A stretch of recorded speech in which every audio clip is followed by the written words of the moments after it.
Some sounds are so hauntingly disturbing that they remained ingrained in our minds forever.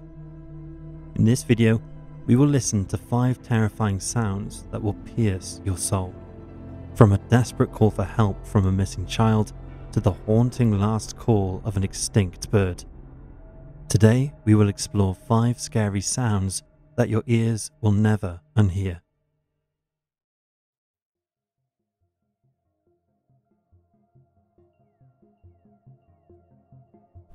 One of the most heartbreaking 911 calls ever. Antoinette Cayedito was born on December 25, 1976. She grew up with her mother Penny and 2 younger sisters, Wendy and Senida, in Gallup, New Mexico. 9-year-old Antoinette was described as wise beyond her years and dedicated to her studies, and by the age of 6, she cooked and cared for her sisters, and she was admired for her concern for others. She loved the color purple and enjoyed the music of Michael Jackson and Ronnie Milsap, and her nickname was Squirrel. At Lincoln Elementary School, Antoinette was an above-average student with a talent for sports. Outside of school, she was devoted to her religion and regularly attended Bible studies. On April 5, 1986, Antoinette's mother went out with friends, leaving her children with a babysitter. She returned home at around midnight, and the babysitter went home. The younger children went to bed, and Antoinette and her mother stayed up playing cards, not something they usually did. At around 3:30 a.m., a man named Roger knocked at the door, checking in on Penny, whom he'd been arguing with the night before. But no one answered, and he left and spent the night with a friend. The next morning, as Penny prepared her younger girls for Bible class, she realized Antoinette had not come down to join them, so went to her bedroom to check on her. But she wasn't there. After checking around the house and asking neighbors if they had seen her, Penny called the police. However, shockingly, it was 4 days before they came round and conducted an official search of the home and surrounding area. Penny told detectives that a man named Emiliano Gardella, who went by the nickname Emo, had given flowers and gifts to Antoinette on 3 occasions in the days leading up to her disappearance, including the night before she disappeared. Although strangely, she only mentioned this crucial information after being prompted by a family member who thought Emo's behavior was inappropriate. Inquiries were ongoing when a year after her disappearance, the Gallup Police Department received a frantic phone call from a young girl who claimed to be Antoinette. Take a listen, but be warned, it is disturbing. Police Department. Hello? I'm Antoinette Cayedito. Okay, whereabouts in Albuquerque? Who said he could use a phone? Hello? Antoinette, where are you? Antoinette? Hello? After police played the recording to Penny, she believed the voice to be her daughter's, but did not recognize the adult's voice. Over the years, there have been a lot of inconsistencies and contradictions about the case from the family, especially Penny. 5 years after her sister Antoinette's disappearance, Wendy, who was then 10 years old, told detectives about a second knock on the door on the night her sister went missing. Wendy claimed that Antoinette answered the door, thinking that the person knocking was Uncle Joe, Penny's sister's husband. 2 men then grabbed Antoinette and forced her into a brown van. Wendy did not recognize the men because she did not see their faces, and she was afraid to speak out earlier.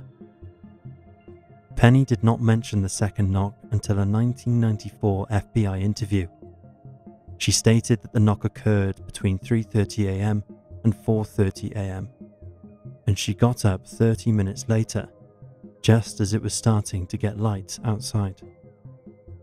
This contradicted her earlier claim about finding her daughter missing. That same year, Penny confessed to being involved in Antoinette's abduction, asking if she and Emo would go to prison for it. She disclosed that they had orchestrated the incident and acknowledged that she was aware of who was taking her daughter, even instructing her to open the door. Despite her confession and the FBI's belief in her involvement, Penny was never charged in connection with her daughter's disappearance. Penny Cayedito died on April 18, 1999, from a combination of liver cirrhosis and cardiac issues, aged 46. At the time of writing this, no one has been arrested in connection with Antoinette's disappearance, and she is still missing. Theories surrounding the case include homicide and human trafficking. In 2016, police suggested that Penny may have withheld information regarding her daughter's disappearance, citing a failed lie detector test and a confession. Her sisters have struggled in the aftermath, describing this period as a very dark and dysfunctional time. Nonetheless, they have not given up hope of finding her, and although law enforcement officials believed she is deceased, Cayedito is still officially listed as a missing person, and her case remains open.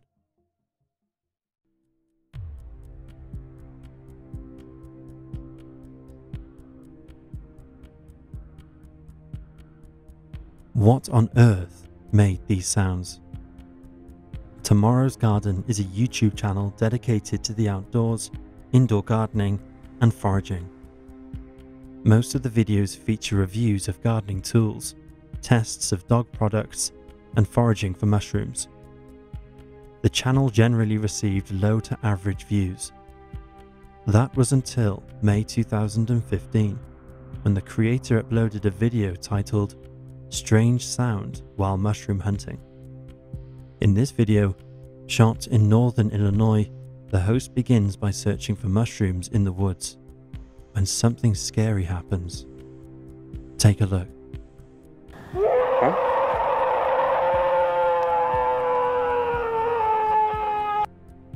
What was that? The video, which has been viewed 3 million times, has garnered a variety of suggestions in the comments, ranging from an elk, Bigfoot, or a hoax, and many commented on how calm the man was after hearing the demonic howl. He showed even more bravery when he returned to the same spot 6 years later, on May the 9th, 2021, once again in search of mushrooms. Take a look. Okay, well, it's been 6 years since I've been here, and everything has changed. In this video, there are no mushrooms or demonic sounds. Experts believe the sound heard in the video originated from Bigfoot. They claim it was not a mating call, but rather a war cry meant to warn off any intruders in its territory.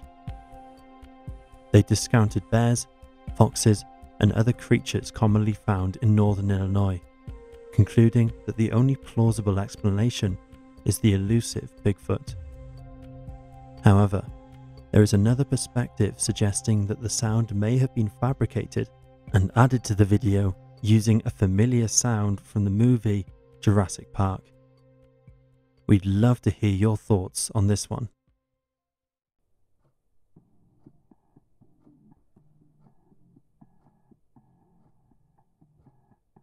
The Sierra Camp Mysteries. The Sierra Camp, a hunting camp established in the 1950s, is located between Yosemite National Park and Lake Tahoe. Reaching this hidden area requires an 8-mile hike on challenging terrain with no obvious trail, and because the landscape changes throughout the year, it makes navigation difficult. The camp is exclusive to a select few experienced and disciplined hunters, and alcohol and parties are strictly forbidden at camp. However, these aren't the only reasons Sierra Camp is unusual. Over the years, many of its hunters have had bizarre, unexplainable experiences. The most notable began in 1971, when Ron Moorhead and other members of his hunting party first heard sounds that were not the normal call of the wild. The group were well accustomed to bear growls or birdsong, and they could easily distinguish the common sounds of the forest. But on this occasion, the yowls and cries were completely different, coming from an unidentified creature, possibly multiple beasts. Alarmed by what they heard, the hunters retreated to their shelter and began to record the creepy sounds. The hunters mimicked the sounds they heard, only to be met with the same unusual cries. Take a listen.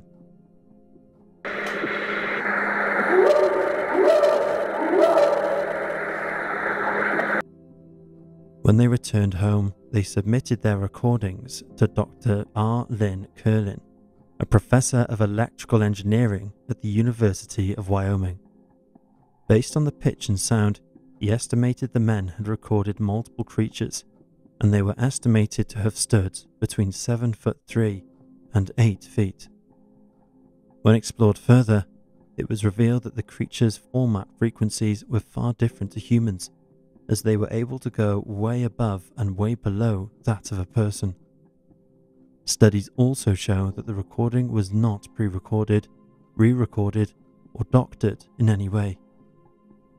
Despite the men being terrified by what they heard, fearing their shelter would be destroyed by an onslaught of giant, unknown monsters, nothing ever happened, and on a yearly basis, the hunters returned to Sierra Camp and continued to hear these startling, bizarre noises, but never captured anything on camera.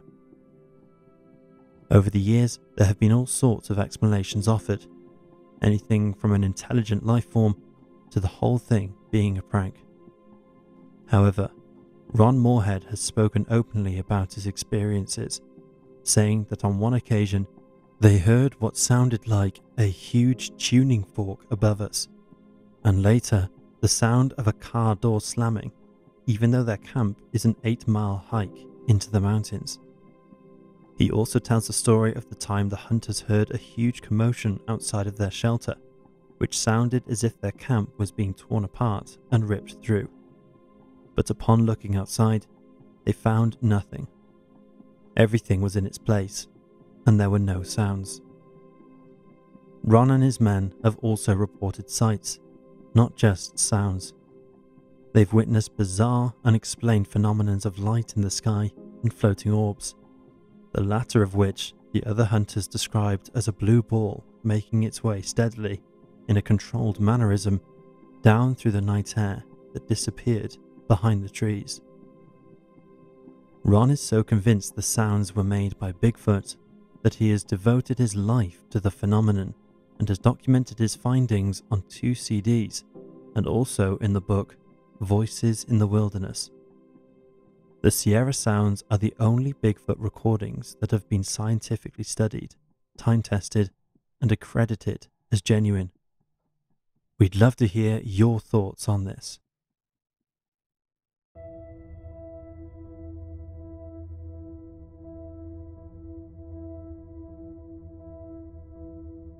This ex-Area 51 phone call is creepy.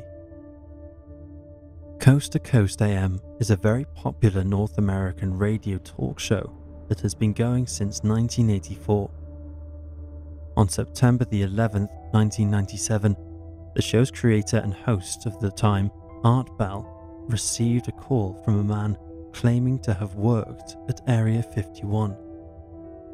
He spoke in a frenzied voice and seemed quite terrified as he spoke of extra-dimensional beings and government plots that would have a horrific effect on our world.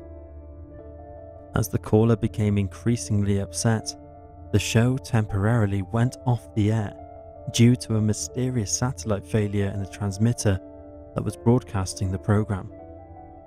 This incident led many to believe that the government intervened to prevent him from revealing too much information. Take a listen. Yes. Hi. I don't have a whole lot of time. Well, look, let's begin by finding out whether you're using this line properly or not. Area 51. Yeah, that's right. Were you an employee or are you now? a former employee. Former employee. I was let go on a medical discharge about a week ago, and I've kind of been running across the country. Oh man, I don't know where to start. They're gonna they'll triangulate on this position really soon. So you can't spend a lot of time on the phone. So give us something quick. Okay. Okay. What we're thinking of as aliens are they're extra-dimensional beings that an earlier precursor of the space program made contact with. They are not what they claim to be. They have infiltrated a lot of aspects of the military establishment, particularly the Area 51. The disasters that are coming, the military, I'm sorry, the government knows about them, and there's a lot of safe areas in this world that they could begin moving the population to now, Art. But they're not doing anything. They are not. They want the major population centers wiped out so that the few that are left will be more easily controllable. Discharge.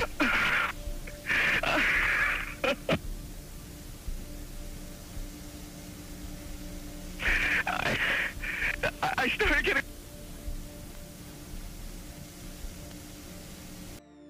Pretty crazy. If it is a hoax, then the man sure is convincing. But this isn't the end of the story. A few months later, on April 29th, 1998, Art Bell received another call, supposedly from the same man, claiming the first call was all a hoax. Take a listen. So what happened, obviously, was that I answered the phone just at the very instant that you had been ringing, as long as they were going to let you ring. Yeah. And so that occurs, obviously. Sometimes I go to a line and it's dead and nobody's there, and that's what's happened. You know, we just were on the cusp there. Anyway, I'm glad you made it back through. Yeah, you got all my paranoia buttons running. I always get very nervous when I call you. I'm Brian. I hung up on you last week. Oh, I see. And I just figured, damn the torpedoes, I'll just do this and let the chips fall where they will. All right. Everybody, I am the Area 51 caller. That's my statement, and let you or whatever tear it apart. You claim you're the Area 51 caller? I am the man. How do you account for the fact, Area 51 caller, okay, that part of the way through your spiel, the satellite went down? I have no idea, and it scared the heebie-jeebies out of me that night. I've called a number of times on your specialty line nights doing different, kind of wacky characters, and that's all that one was supposed to be. And if the call had been completed, it would have been ancient history by now. Has it occurred to you, as Barbara Marks Hubbard suggested tonight, that perhaps, if you're really what you say you are, you created the reality of the rest of the situation and took down my satellite? That scares the heebie-jeebies out of me, because it means that what I was saying was somehow correct, and it was fabrication, kind of creating a reality. Yeah, if that was the case, I humbly apologize to you, because I love your show, and the last thing I would ever want to do is knock tear me you off the air. So what can I do to prove my claim here? Well, I guess you could give us a little of what you gave us then, so that we could hear it and know it to be you. Are you sure you want me to do that, Art? I'm positive. Don't, Art, please. I don't want you to ask me to do this. If I start doing that guy,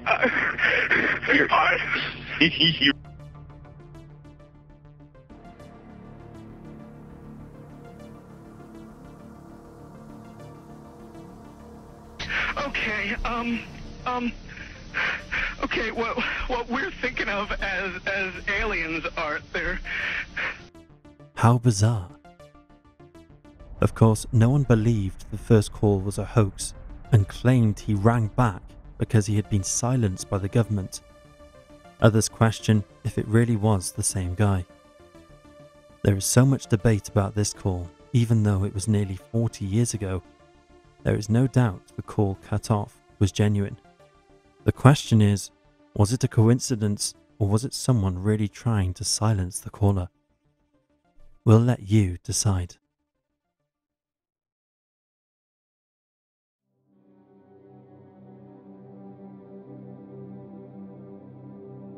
The haunting last call of a now extinct bird.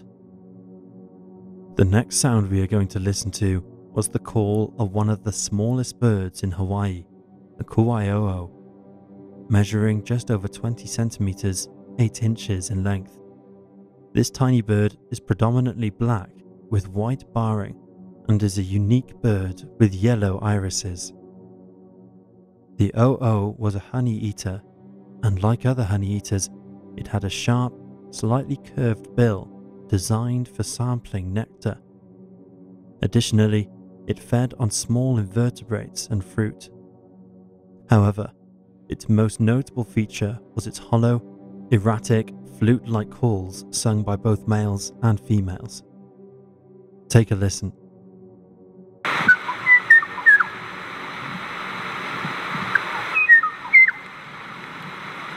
That hauntingly beautiful call was recorded in 1987 by ornithologist H. Douglas Pratt, and sadly is the last known sound of the tiny bird that has now gone extinct. In 1986, another particularly poignant recording was made of a male o'o calling for its mate, who had recently died. Scientist Jim Jacoby from the Pacific Island Ecosystems Research Center captured this heart-wrenching song.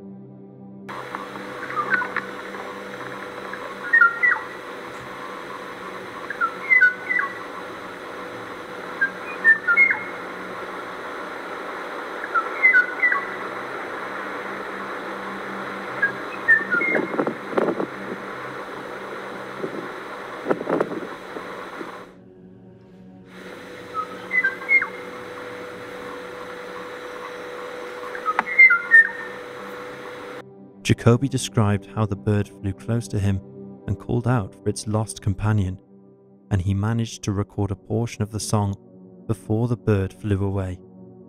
When he rewound the tape to listen to the recording, the bird returned, thinking it had heard another bird. At the time, it struck Jacoby that the reason it returned was because it hadn't heard another bird call from its species in a very long time. Shortly after these recordings were made, o'o vanished forever from their native habitat on the Hawaiian island of Kauai. After unsuccessful searches in 1989 and the destruction from Hurricane Iniki in 1992, the species was declared extinct by the IUCN in 2000. The reason for their extinction was due to several factors, including mosquito-transmitted diseases that pushed it to higher ground, the introduction of mammalian predators, and deforestation, with the final blows coming from Hurricanes Iwa and Iniki, which destroyed crucial nesting trees and prevented new growth. The last female likely perished in Hurricane Iwa, and the last male was sighted in 1985, with the final recordings being the two we just played you. A mournful reminder of a little bird we'll never see again.